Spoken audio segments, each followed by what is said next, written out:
मेटाचा मोठा निर्णय. आता इंस्टाग्राम, फेसबुक आणि व्हॉट्सअप वापरण्यासाठी पैसे द्यावे लागणार का? नमस्कार मित्रांनो. मी डॉक्टर रोहन न्यायाधीश. सायबर सुरक्षा अभियान, सायबर कथा, फसवणुकीच्या जाळ्यातून डिजिटल जगात सुरक्षित राहण्याचा मंत्र.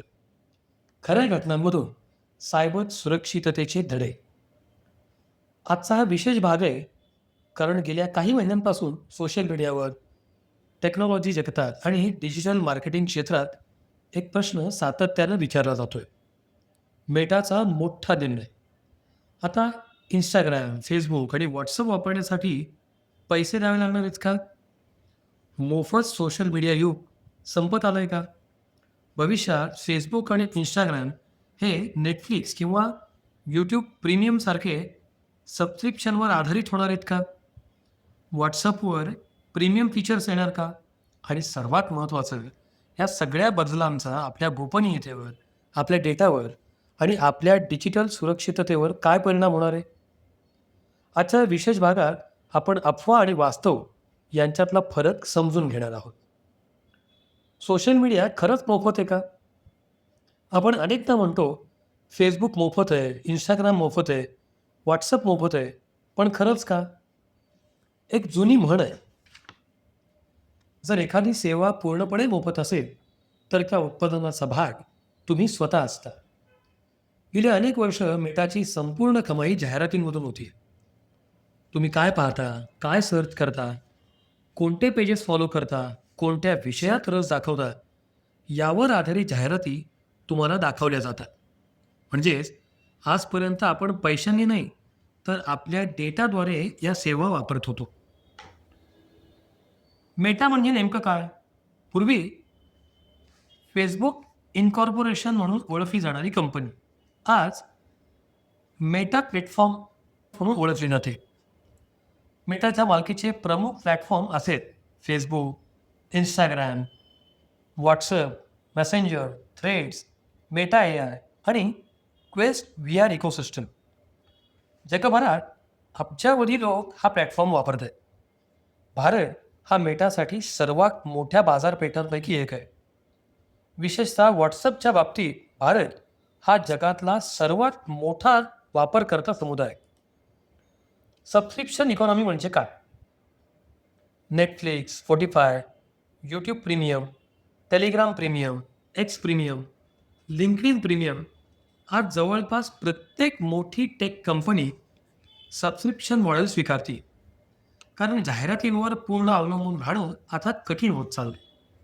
प्रायव्हसी लॉस कठोर होत आहेत. डेटा कलेक्शनवर निर्बंध येत आहेत.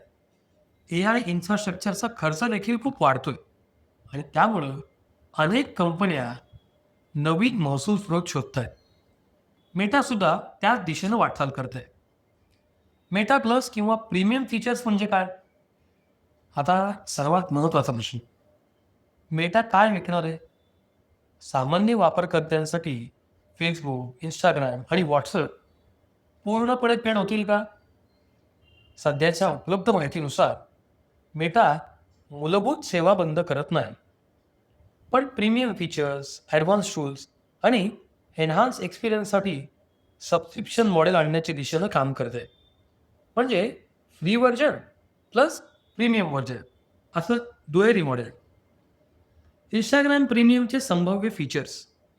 कल्पना करा, तुमची स्टोरी किती वेळा पुन्हा पाहिली गेली असेल हे समजत असेल. तुमच्याकडे ॲडव्हान्स ॲनालिटिक्स असतील. स्टोरी विजिबिलिटीवर जास्त नियंत्रण असेल. कंटेंट रीच वाढवण्यासाठी अतिरिक्त साधनं असतील. इन्फ्लुएन्सर्स आणि कंटेंट क्रिएटरसाठी ही मोठी संधी असू शकते. कारण आज इंस्टाग्राम हा केवळ सोशल नेटवर्क राहिलेला नाही आहे, तो पूर्ण बिझनेस इकोसिस्टीम बनला आहे.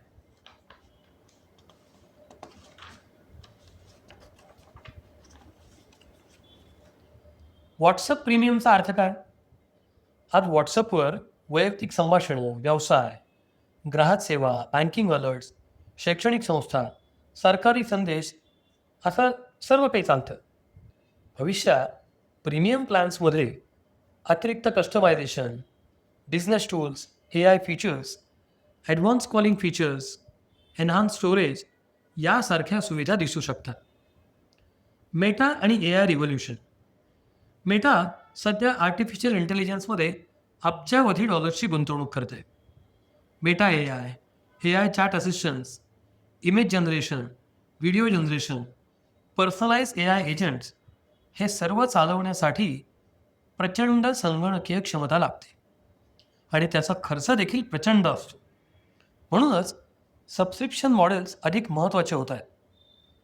सामान्य नागरिकांसाठी फायदे. जर प्रीमियम प्लॅन्स आले तर काही फायदे असू शकतात. अधिक नियंत्रण, कमी जाहिराती, अधिक सुरक्षा, अतिरिक्त प्रायव्हसी सेटिंग्ज, चांगले बिझनेस टूल्स आणि ए आय आधारित सुविधा. संभाव्य धोके. पण प्रत्येक बदलासोबत काही प्रश्न देखील निर्माण होतात. Digital divide. पैसे देणाऱ्यांना जास्त सुविधा आणि मोफत वापरकर्त्यांना मर्यादित सुविधा. अशी परिस्थिती निर्माण होऊ शकते का? Rich inequality. प्रीमियम युजर्सला जास्त विजिबिलिटी मिळेल का? कंटेंट डिस्ट्रीब्युशनमध्ये फरक पडेल का? Data privacy. जर पैसे दिले तर डेटा कलेक्शन कमी होईल का? हा प्रश्न अजूनही चर्चेत आहे. Cyber security alert. आता आणि सर्वात महत्त्वाचा भाग. सायबर गुन्हेगार कोणत्याही नवीन ट्रेंडची वाटच पाहत असतात. मेटा सबस्क्रिप्शनची चर्चा सुरू होताच फेक मेसेजेस सुरू होऊ शकतात. उदाहरणार्थ, व्हॉट्सअप प्रीमियम ॲक्टिवेट करा, इंस्टाग्राम गोल्ड मिळवा, Facebook blue tick free, Meta premium verification अशा प्रकारचे संदेश आल्यास सावध राहा. फेक APKचा सापळा. आपल्याला अनेकदा दिसतं. WhatsApp plus, WhatsApp gold, Instagram pro, Facebook premium MoD अशा नावाचे APK फाईल्स हे अधिकृत ॲप्स नसतात. अनेक वेळा त्यामध्ये malware, spyware, banking trojans, data stealers असू शकतात. फायनान्शियल फ्रॉड वाढू शकतो. सबस्क्रिप्शनच्या नावाखाली UPI fraud, credit card theft, fake payment pages, OTP scams मोठ्या प्रमाणावर वाढू शकतात. म्हणून फक्त अधिकृत ॲप स्टोअरच वापरा. इन्फ्लुएन्सर्स आणि बिझनेससाठी परिणाम. इन्फ्लुएन्सर्ससाठी better analytics, profile promotion, AI tools, content visibility मिळू शकते. बिझनेससाठी customer engagement, AI automation, marketing optimisation यामध्ये मोठे बदल होऊ शकतात. भारतावर परिणाम. भारत हा मेटासाठी सर्वात मोठी बाजारपेठ आहे. म्हणून भारतातील प्रायसिंग स्ट्रॅटेजी इतर देशांपेक्षा थोडी वेगळी असू शकते. कंपनीला इथं प्रीमियम सर्व्हिस लोकप्रिय करायच्या असतील तर भारतीय ग्राहकांच्या खिशाला परवडणाऱ्या किमती ठेवाव्या लागतील. भविष्यातला सोशल मीडिया. तज्ज्ञांच्या मते पुढील 5 वर्षात आपण पाहू शकतो AI powered social media, premium messaging, paid verification, exclusive creator content, personalise AI assistant, subscription based digital communities.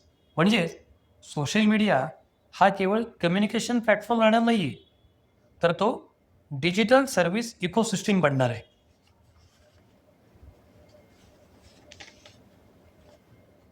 मेटाचा हा बदल केवळ एका कंपनीचा व्यावसायिक निर्णय नाही आहे. हा संपूर्ण इंटरनेट अर्थव्यवस्थेतील बदलाचा संकेत आहे. आज आपण सोशल मीडिया वापरतो. आज आपण मोफत सोशल मीडिया वापरतो. उद्या कदाचित प्रीमियम इंटरनेटच्या युगात प्रवेश करू.